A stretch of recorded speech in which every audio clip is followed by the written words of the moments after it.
Welcome to Rough Draft Podcast. Rough Draft Podcast. Rough Draft Podcast. The Rough Draft Podcast. the Rough Draft Podcast. Rough Draft Podcast. Welcome to the Rough Draft Podcast. The Rough Draft Podcast. Welcome to the Rough Draft Podcast. Ready to turn the rough drafts of today into the masterpieces of tomorrow? Let's get started. Today we're tackling a topic that's on the minds of every educator, parent, and student: school safety. In this episode, we are joined by two key voices in our district's approach to safety: Brian Allen, our superintendent, who will share the district-wide vision for school security, and Sean Crouch, one of our school resource officers who works directly on the campuses every day. So, welcome you two. We're glad to have you with us talking about school safety today. Hey, thanks for having us. Thank you.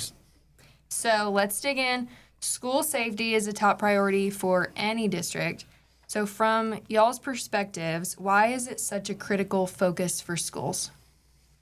Well, school safety's always been a component that's existed in schools. I mean, even going back to, when we were in school, we ran safety drills, and of course they looked a lot different back then. I can remember getting under the desks and crouching, and back in the 80s, we were worried about nuclear war. But the whole safety conversation has kind of taken a turn and changed quite a bit, especially recently. I think in Texas, going back to probably 2018 with the Santa Fe school shooting, and then more recently with the Uvalde tragedy in 2022. Those were probably the two landmark things that have really changed the complexion of school safety here in Texas. It's always been there, but the requirements, the number of drills, the number of protocols that you have to have in place have definitely increased, and I don't think that's a bad thing, though. I mean, it's we're here to teach kids, and kids don't learn where they don't feel safe. Right. And so we're going to talk a lot about school safety today, and about a lot of different topics. We're not just talking school shootings and how we prevent those. School safety is going to be a wide range of topics. Yeah, absolutely. So, Mr. Allen, can you walk us through your role as a superintendent in shaping and overseeing the safety policies that we have in the district? So, talking about safety policies isn't much different than talking about any other policy that the school has or that the school board would approve. As a superintendent, we go out there and we look at best practices from other districts. We get input from the TEA. We get input from Region 14 Education Service Center. We get input from just neighboring districts, and look at those best practices and kind of filter through what's going to work best for Clyde, and then kind of go from there. Absolutely. So, Officer Crouch, as an SRO, what does your role involve in evaluating the different safety measures on the campuses? Pretty much the biggest thing is just keeping everybody safe and understanding why we do these drills. Making sure that they're taken serious, because we just never know what kind of drill or issue might pop up. Right. Can y'all give us just an overview of some of the different procedures that we currently have in place, whether that's, things that visitors have to do, some of those drills you talked about, crisis response plans, any of that? Yeah, so I'll start off. First and foremost, we talk about this with any incoming new employee. One of the first things we talk about is our standard response protocol, and that's been implemented across the nation, really, by school districts. It essentially establishes some common language that when we say lockdown, we know what's going on, the teachers know what's going on, the students know what's going on, and really our community can know what's going on. And the standard response protocol has 5 different phases: a lockdown, a secure, an evacuate, a shelter, and then a hold. And those are used for different, varying levels of emergencies, all the way to, maybe a hold is, hey, we just need to clear the halls, right, and don't need anybody out in the halls, so we go to a hold for a very minor reason. And that's probably the most common question I get when we go into a hold. Well, what happened on the campus today? And, like I say, a hold can be something very minor. We had, somebody dropped a glass bottle in the hallway, and we don't want kids out there around broken glass. Until we get it cleaned up, we're going to go into a hold to keep everybody's in the classroom. So, those different levels of response can go from anything very, very minor to, the worst day of your life. And having that common language, I think, is really, really important. The district established that many years ago. It was actually created by the parent of a victim of a school shooting, and he started the I Love You Guys Foundation, and that's how that whole thing got started. So lots of good resources with the standard response protocol. But then, in addition to that, we use Raptor for both visitor management. So when a parent comes in to the school and they want to visit, they're going to scan their ID, and that goes into the Raptor system, and that will let us know if there are any red flags, on that particular person, so we know who's coming in. And that's not just parents. I mean, that's contractors that are coming in to do work. Any visitor to the campus has to be run through that Raptor system. So, that's another level of safety and security. We also use Raptor as an emergency management piece. We run all of our drills through Raptor. It's a pretty neat tool. It's an app that all the employees can put on their phone, and if they see something that looks funny, we give them the authority to put us into a lockdown or a hold or a secure or whatever the situation may arise from. And then when they do that, that alerts everybody else on that campus that something's going on and we need some attention. So I think those are two of the most prevalent tools that we use as far as our emergency response goes.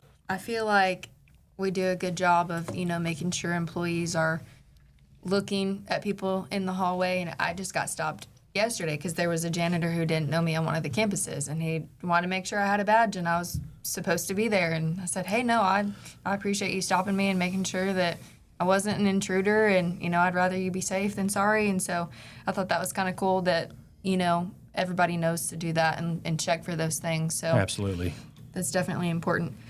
What role do you feel like technology plays in enhancing school safety, whether that's, our security cameras, the door access systems that we have, or you were talking about Raptor? I will say the use of our technology is pretty neat here. I mean, we have all kind of different options and technology that we can use to alert us through text, email, and all that. Security cameras are just spot on. Mm-hmm. I mean, we can watch the whole campus from anywhere. So it's definitely a great system. The door access systems are great. Emergency alert. I mean, they're all spot on. Well, and the use of technology just keeps expanding. It's part of our daily lives, and it just becomes more and more. I mean, the capability of some of that stuff, especially with the rise of AI and how that can be integrated into some of those systems is just amazing. I was at a conference and saw a camera system that could detect if somebody was holding a weapon. Wow.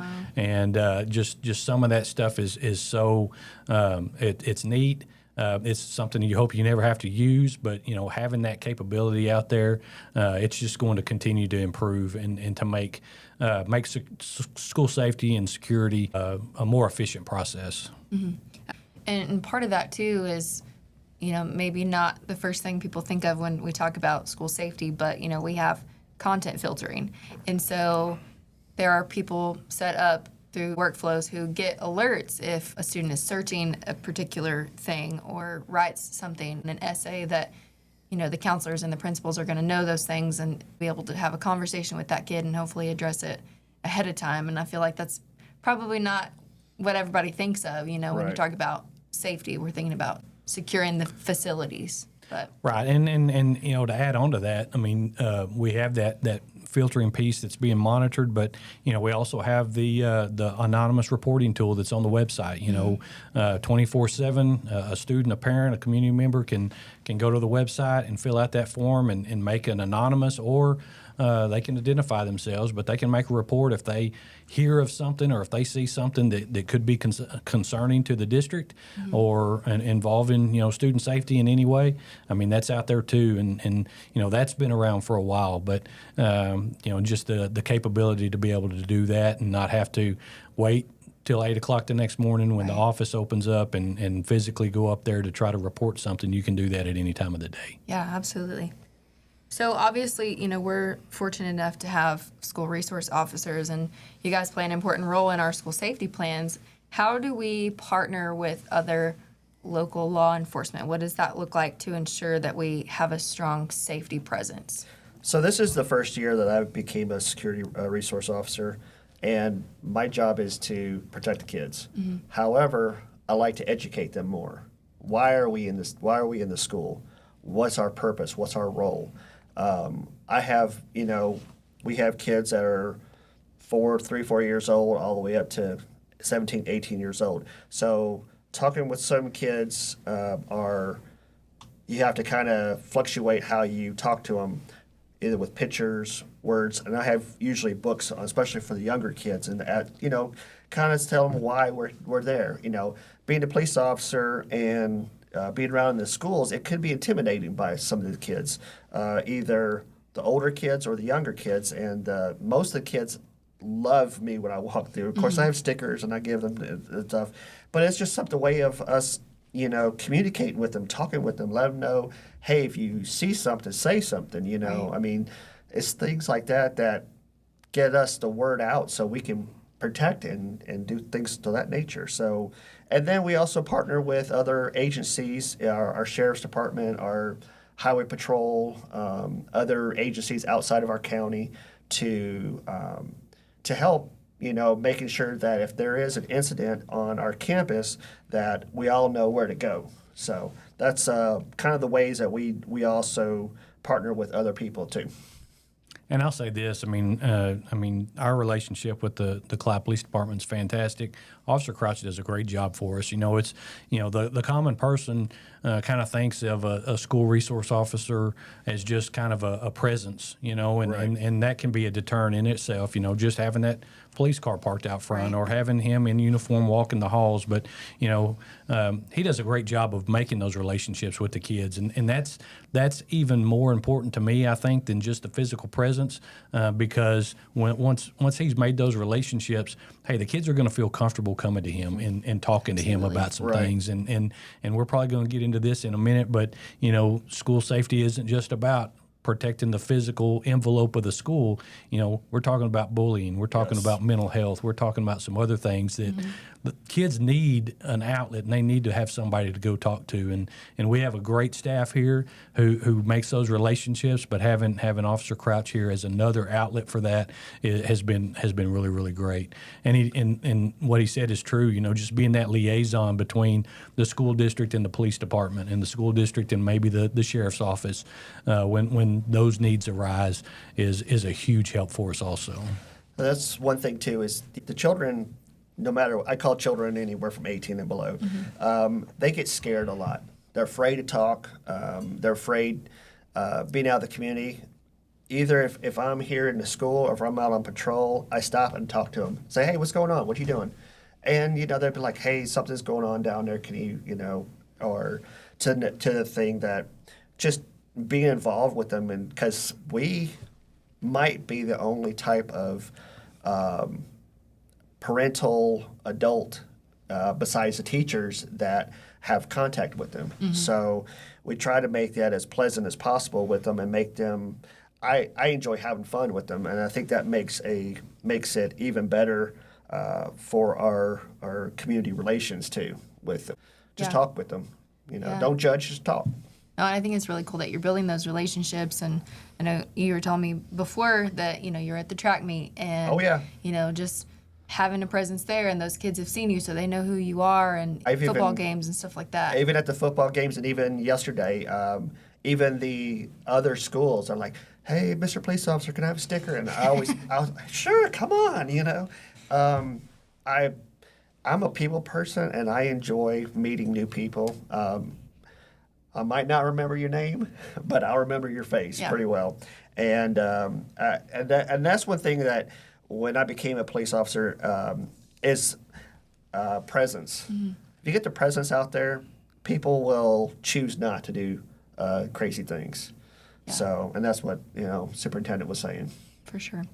So, Mr. Allen, you brought up a good point about how school safety goes beyond that physical security that we can provide. So, how does the district address issues like mental health, bullying, digital safety? Yeah, so I mean, to start out with, I mean, I don't know exactly what the research says, but I don't know if it's always been there, and we just haven't really addressed it very well. And I'm not saying schools; I'm saying society at large. But since the pandemic, since about 2020, it seems like mental health is a lot more.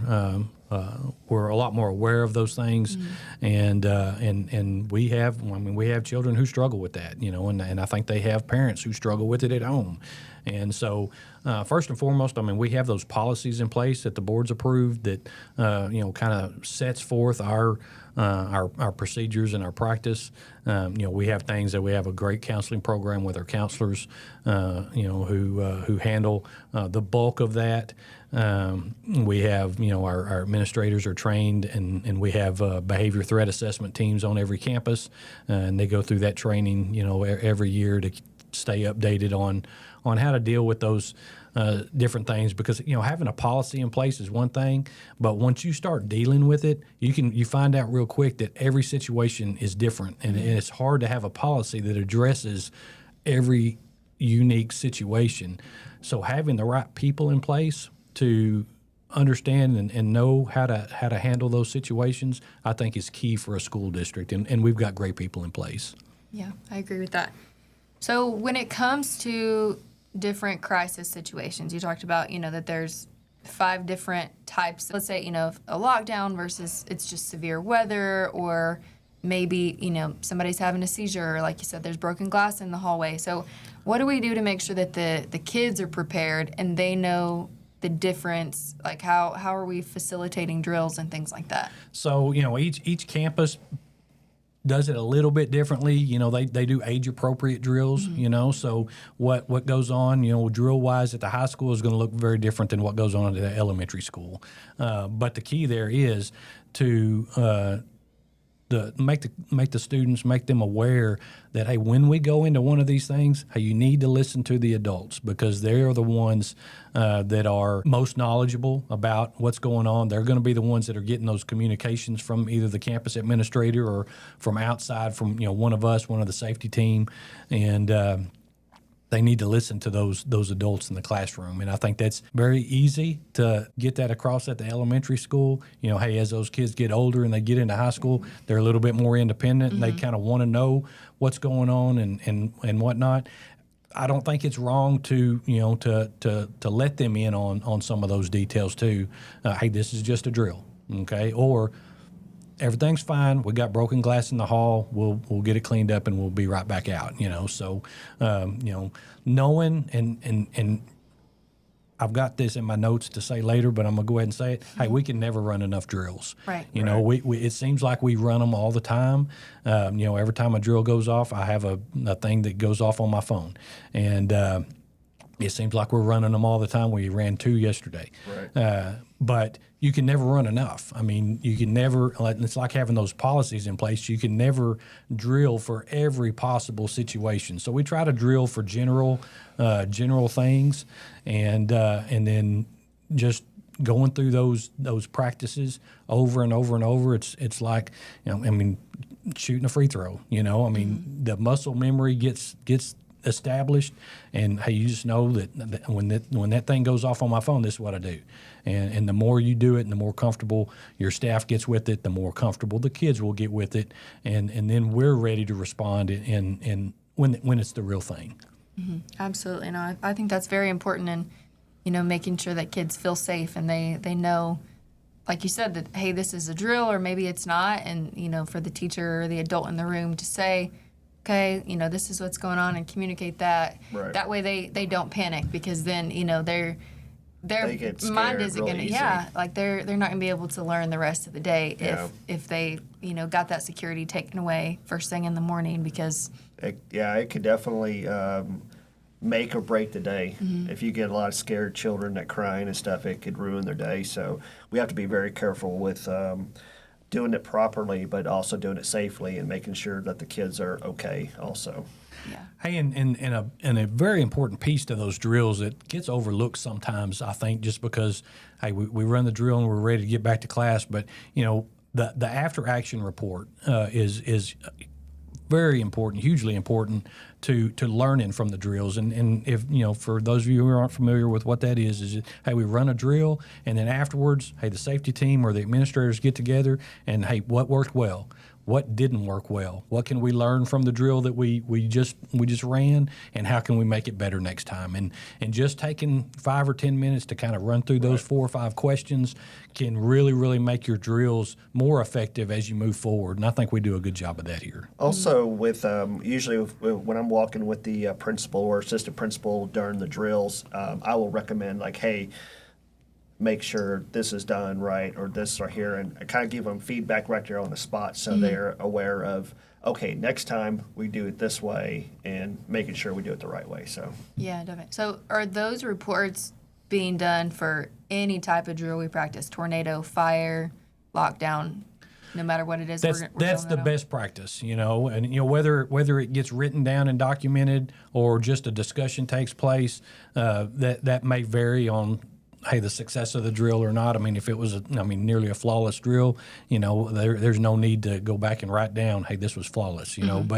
but just having those conversations at the very least, I think is very important in making that process better. right. Okay.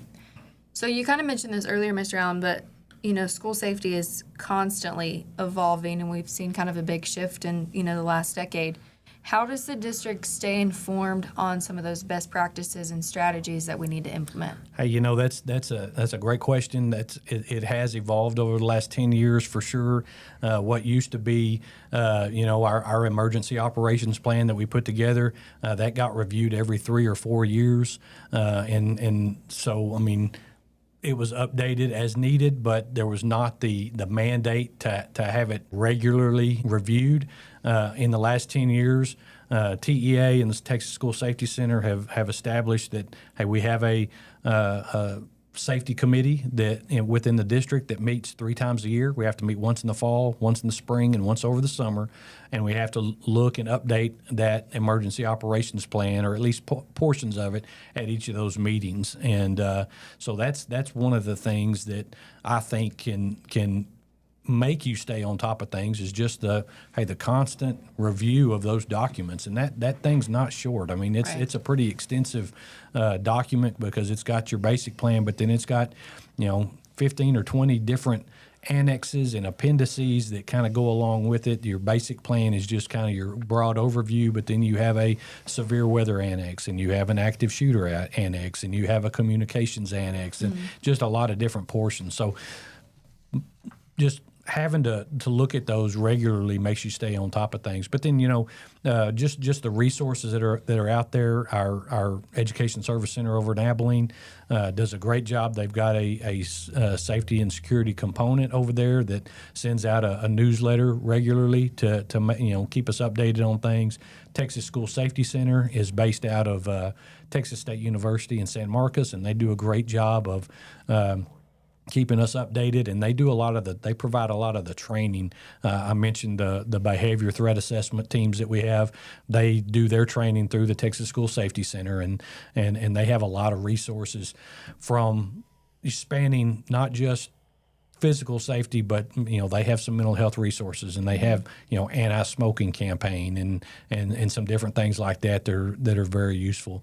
In the last 18 months, TEA, the Texas Education Agency, has actually established a school safety component within their system, and we are part of the Panhandle sector, and so we have a designated school safety and security chief that I don't want to say we report to, but we keep in close contact with. They were actually in Abilene last week to do a training with us, and that was pretty informative, just kind of going through some of the new mandates and some of the potential legislation, some things that could change with the legislative session that's going on right now. So, hey, there's a lot of resources out there. It becomes overwhelming sometimes because there is so much out there, and some things that do change and evolve quite a bit. But the resources are not lacking. Yeah, definitely. And so kind of on top of, the drills that we run and having the safety committee in place, we also have safety audits, I believe, every third year. Is that correct?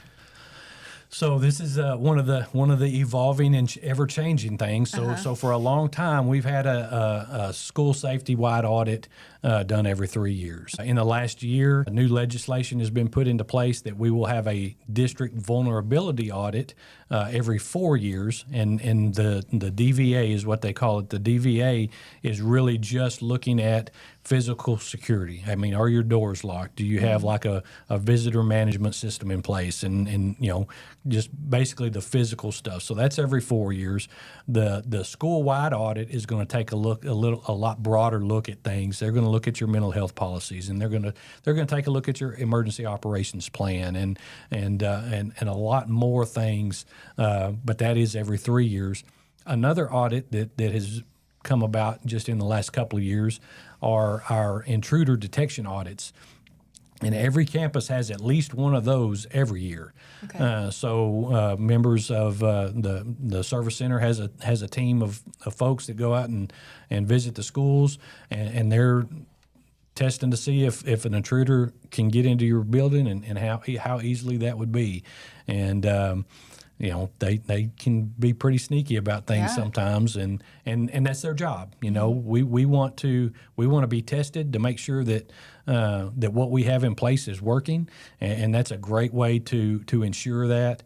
And they work with us. They don't give us the day that they're coming, but they'll inform the superintendent that, hey, one of your campuses is going to be visited in the month of May. And so we don't know what day they're coming, and we don't know what campus they're going to be on. But we kind of have a little bit of heads up. And but those are the three types of audits that we get right now: physical audits. And in addition to that, we're required to submit pieces of our emergency operations plan every year. So every October, Texas School Safety Center tells us what component they're going to audit, and so we got to make sure that it's in place and submit that to the state, and then they'll send something back. Hey, yes, this is good, or here's some areas that you may need to address to look back into. If those areas that need to be addressed are major enough, they make you resubmit it to make sure that you get it fixed correctly. And so sometimes it's kind of a back and forth process. Again, kind of going back to the question about the resources that are out there. Going through that ensures that, hey, whatever you have in place is meeting the standard. Mm-hmm. Yeah, no, it sounds very thorough. And talking about the intruder audit, at least, kind of goes back to, people making sure that you've got a name tag sticker if you're a visitor, or they have a badge if they're an employee, and that the staff are looking for those things and not just assuming, oh, you're in the hallway, you're probably supposed to be here. So I think that's very important. Talking kind of about students and wanting them to help be proactive in terms of safety, how can they report a concern or suspicious activity? Well, I mean, Officer Crouch said it earlier. Hey, see something, say something. Mm-hmm. I think that's a great message to get out there. Making sure that we as adults have established those relationships where the students would feel comfortable in reporting those things, making yourself available. Sometimes, it may just be the teacher that's standing out in the hallway between class periods that somebody walks by and says, hey, I just wanted somebody to know this is going on. Right. We talked about the online tool, that makes it really, really easy to report those things, and you don't have to identify yourself if you're worried about ratting on somebody or tattling on somebody. I mean, they don't have to worry about that. They can use that anonymous form, and so I think we have a lot of different ways for the district to facilitate those reports. It's just making sure that everybody's aware of those things, and making sure the students understand that, hey, telling on somebody's not a bad thing, you Right. know, Most definitely. especially if it's a safety concern or somebody has the potential to be hurt or injured. An adult needs to know about that so that we can try to head that off before something bad happens. Yeah, it's most definitely. I mean, you can something that you might think is so minor could pop off and make it something that will affect everybody else in the school. So most definitely. Yeah, and I think it's a safe bet to teach kids to not assume that somebody's joking. You know, Right. if you hear something and raises a little bit of concern with you, It's better to be safe tell than a trusted sorry. adult. Yeah, Yeah, absolutely. most definitely. So then, kind of off of that, talking about parents, they obviously are going to have concerns when it comes to, their children being in school here and their safety. So how can parents partner with the school to reinforce safety measures, also at home and in the community? I mean, number one, hey, ask questions, educate yourself, and we can't always answer every question that's asked. And I think we talked about this earlier. I've had parents or community members request a copy of our emergency operations plan before. That's not a document that's really public. You know, we don't want. We want everybody to know and understand and trust that we have plans in place and we have procedures to take care of the kids in a variety of different situations. But, hey, we don't want that information out there for the bad guys, you know, because we don't want them to have an opportunity to plan around our plans. So a lot of those things are not out there. But, hey, ask questions and hey, we're gonna give you as much information as we can give you, number one. The other thing that I would say and ask parents to do is hey, be flexible with us because this is a personal story that didn't happen here in Clyde, but it's happened to me in the past. We're running a drill and we're on lockdown, and a parent comes to the school and they want to check their kid out. And hey, during a lockdown drill, that we can't do that. The doors are locked, nobody in, nobody out, and just be flexible. That drill's not going to last very long, usually 5 to 10 minutes tops. So I'd ask the parents to just to be flexible with and understanding in we're running that drill for a reason. We're trying to get prepared for whatever situation might be occurring, and having some understanding there, hey, sure makes our job a lot easier, and at the end of the day, I mean, once we explained that to that parent, they were very upset in the beginning. They felt like we were, I think the word kidnapping was used, but after they understood what was going on, I mean, they were very understanding, and the situation kind of resolved itself. But ask questions, trust that we have the best interest of the kids at heart, and be flexible with us. If you do happen along the campus. I've got a lot of those stories that I could sit here and tell. I'm not gonna take up all the time.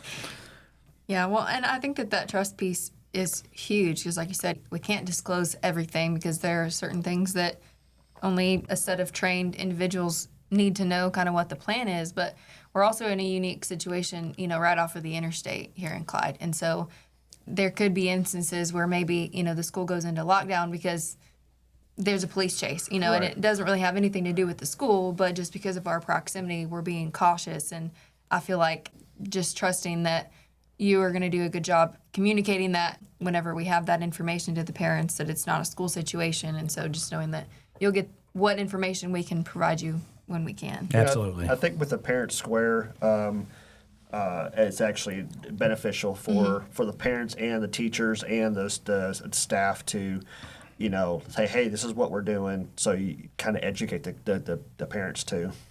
Well, and that's a piece that I failed to mention, but the Parent Square is a great tool, and we try to send out a Parent Square in conjunction with our drills every time, so that if a parent is on the way up there, hey, they'll get the Parent Square message that hey, we're in a drill, so you might So take a second. take just a few minutes. Don't be in a rush to get up there or anything.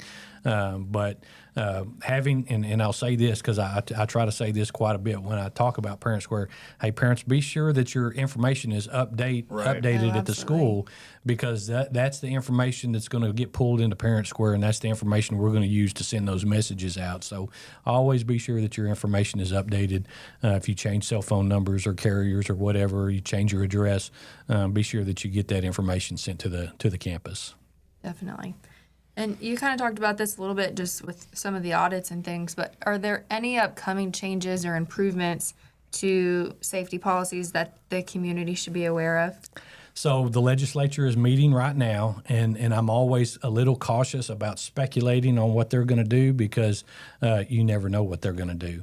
But there are some bills out there to increase safety and security funding, which I hope gets through. The one that we're watching right now essentially doubles our school safety allotment. Goes from $10 a kid to $20 a kid, and goes from $15,000 per campus to $30,000 a campus. Wow. Now, you ask any superintendent in the state of Texas, and they'll tell you that's still not enough. Right. But it's double what we've been getting. So, I mean, sometimes you got to take the wins where you can get them, and you got to take baby steps to where you're trying to get. So, we're watching that one. That's probably the biggest thing right now. The whole school safety program went through a major overhaul the last session. So some of those updates are still kind of being implemented. That's what created the TEA branch of school safety. That's what really ramped up some of our protocols, such as the DVA, the vulnerability audit that we're going through, and some of those things. So some of those things are still in place, and I would not be surprised to see other things changing. And like we had talked about earlier, just as you hear best practices, we may hear something that's going on great at another district, and we want to implement it at Clyde. So that's not necessarily a mandate, but that may be something that could be considered here. Right, for sure. And also looking at lessons learned from other campuses on what maybe an issue that they may have happened, so we can adjust to our policies where we can figure out what's working. Absolutely. Yeah. I know just kind of a personal story for me is one year when I was in the classroom, and it was actually picture day. And so a lot of people were in places of the school that they weren't normally, and it wasn't a drill, but somebody accidentally put us in lockdown and, just hit the wrong button, and we all thought it was real. And so some people panicked. I mean, there were kids crying, and there were people in the gym, and they're like, well, where do I go if I'm in the gym? Do we get out? Do we, go in the coach's office and try to hide there? And so it was good in the sense of it had people asking those questions, right, and trying to, figure out, okay, maybe this needs to be in the plan, and teachers need to know if you're at recess or you are in the gym or you're in the cafeteria, this is where you go, and not just always practicing those drills from the classroom, because you might not be there at any given time. So. And I know when I first started, I would go around talking to some of the staff members, kitchen staff, custodians, and stuff, and say, "Hey, if this was happen, what would your plan be?" And they would tell me. I'm like, "Okay, sounds good." And it's just basically using common sense and finding what place will fit perfect for you during that time to be the most safe. Having a plan is the most important piece. Yes. Even, and I'm as I'm thinking about saying what I'm about to say, I'm a little cautious, but having a bad plan is better than having no plan. Yeah. And so we want a great plan. We want to have a great plan in place that's going to, be the very best situation for us. But the main thing is to have a plan in place. Mm-hmm. So my next question kind of goes back to the story you shared of, a parent trying to check their kid out during a lockdown drill. But, a challenge that schools can face is balancing that level of security that we want to maintain with also trying to be welcoming and, have an open environment where, we want parents to come in and know what's going on in the school. So how do we, try to maintain a healthy balance? It'd be really, really easy to put up a high fence and barbed wire around all our campuses and make this thing look like and feel like a prison. And that's the furthest thing that we want. We don't want this thing to feel and look like a prison. We want it to be a welcoming environment. We want our kids to want to be here. What I've always said as a superintendent is my students and my staff. I want them kicking in the door to get into that building. I want that to be the place where they feel good and feel safe and want to be. That balance is really, really important. So, there's some things that you can put in place. I know you the folks in Clyde have probably noticed some of the decorative iron fencing, that we put up and whatnot. That's really actually a safety piece. That's considered a non-scalable fence. And non-scalable doesn't mean it can't be scaled, but in this sense, it's difficult to scale. It's difficult to climb over. It's difficult to get through. So a high fence with barbed wire serves the same purpose, but the iron fence just looks a little bit more welcoming. For sure. We want parents and we want visitors in our classrooms and schools, and we want come eat lunch with your kiddos and your grandkids and all that kind of stuff, but hey, we're going to run you through the Raptor system just to make sure that the people who are coming in aren't wanted or sex offenders or things like that. And so we're going to be welcoming, but we're going to be cautious in doing that. Ronald Reagan, I think, said, trust but verify. Hey, we're going to trust our people, but we're also going to verify some things, and that's kind of how I look at safety too. We want this to be a welcoming place, hey, but we want it to be safe and secure first and foremost. Yeah. So how? Other than I guess listening to this episode, because they could get a lot of information from it, but other than that, how can parents, teachers, students stay informed and involved in the district's safety efforts? Yeah, so like I said earlier, ask questions. If you've got a question or a concern, call your campus principal, grab Officer Crouch, right. Catch me at an event, come to my office. We are very, very willing to sit and visit and answer questions. Again, can't share everything, but we can probably answer the questions that you have. And hey, if we don't know the answer, we can always either find it or we can lead you in the right direction. Most definitely. But I'm not saying that we're the smartest guys in the room always, but we can usually help you find the answer that you can. Another way, and this is going to be kind of limited, those safety and security meetings, those committee meetings. A portion of those are open to the public, so you can attend those meetings and ask questions at that time. Now we do go into an executive session when we're talking about sensitive topics with that committee, but the beginning of the meeting and the end of the meeting are always open to the public to comment, to ask questions and whatnot. So I think that's the most important thing. Don't just sit there and be uninformed. Go out and seek that as much as you can. Hey, and we've talked about some different things that we could do in the community. I know I've talked with Chief Barnes at the Clyde Police Department about maybe doing a citywide CRAZE training, which is I think Citizen Response to Active Shooter Events. I think is what that CRAZE stands for. But just doing a series of community safety programs that go beyond just active shooters and kind of delve into not just school safety but community safety and how to protect yourselves at home and in the public and whatnot. So some of those things may be on the horizon too. As we wrap up today's conversation on school safety, it's clear to me that keeping our schools safe is definitely a shared responsibility from every staff member, and from having those strong policies and just being proactive with our training and community involvement, student awareness. It takes everybody working together to create a secure learning environment that kids want to be in. So thank you, Mr. Allen and Officer Crouch, for sharing those insights and your expertise with us today. And I appreciate the leadership and dedication that y'all have taken to make sure that we do feel safe when we come to work and when kids come to school. So I appreciate that. It's got to be our number one priority, and thanks for having us today. Yeah, most definitely. Thank you so much. Oh. So for those listening, we encourage you to stay engaged, talk to your kids about safety, participate in school initiatives, and reach out if you have concerns or ideas. And if you found this conversation valuable, don't forget to share this episode with others, and let's keep the conversation going because school safety is a top priority and everyone has a role to play. Thanks for tuning in, and we'll see you next time. Thank you for listening to the Rough Draft Podcast. Where we dive deep into the challenges facing K-12 education today. From funding disparities and overcrowded classrooms to the growing pressure on teachers. And the evolving need for students. We explore the real issues that shape our schools.